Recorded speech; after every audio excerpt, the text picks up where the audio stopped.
Quand il est très agité, peut-on lui donner quelque chose pour le calmer ou bien y a-t-il d'autres solutions?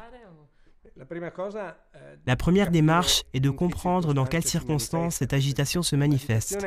L'agitation est une notion générique et indifférenciée pour le malade d'Alzheimer. C'est un peu comme les pleurs d'un enfant ou d'un bébé.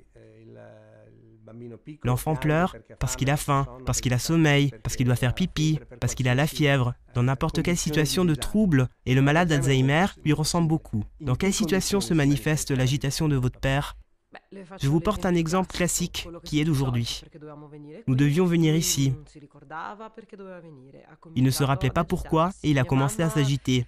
Ma mère le poussait dehors et lui répétait que c'était toujours la même histoire, qui nous faisait perdre du temps. Il a commencé à s'agiter et puis tout d'un coup, il n'a plus voulu sortir. Le drame. Il ne se souvenait plus de rien. Voilà un exemple plutôt typique de ce qui arrive dans la plupart des familles des malades d'Alzheimer.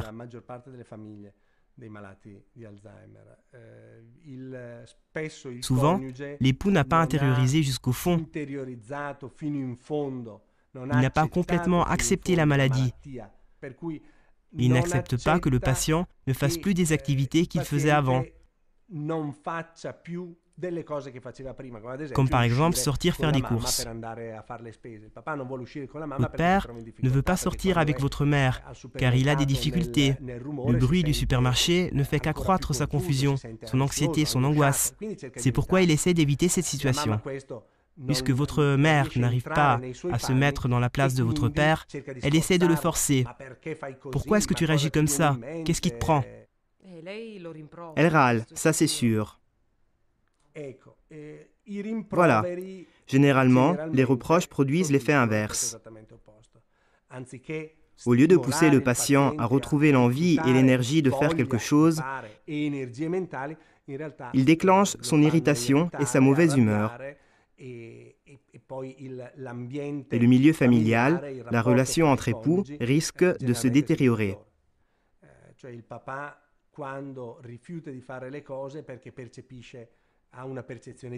Votre père refuse de faire quoi que ce soit parce qu'il ressent un sentiment d'incapacité.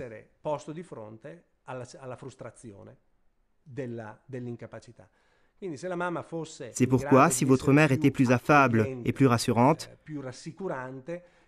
votre père se comporterait de façon beaucoup plus tranquille et acceptable. C'est donc de la faute à ma mère? Pas vraiment. Je crois qu'attribuer des fautes dans des circonstances pareilles ne soit pas raisonnable pour résoudre les problèmes. Il faut comprendre votre mère aussi, qui a 85 ans, qui a ses problèmes de santé. Cela fait 50 ans qu'elle est habituée à un certain type de relation avec votre père.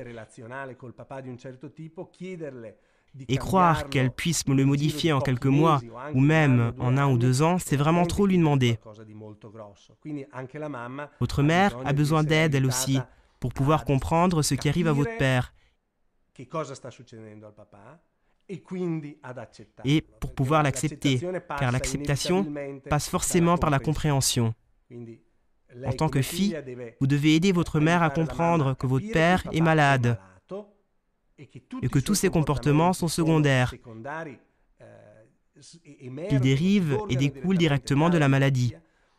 Il s'agit de l'accompagner dans un processus d'acceptation qui la portera à adopter un comportement plus tranquille, plus rassurant et accommodant envers votre père.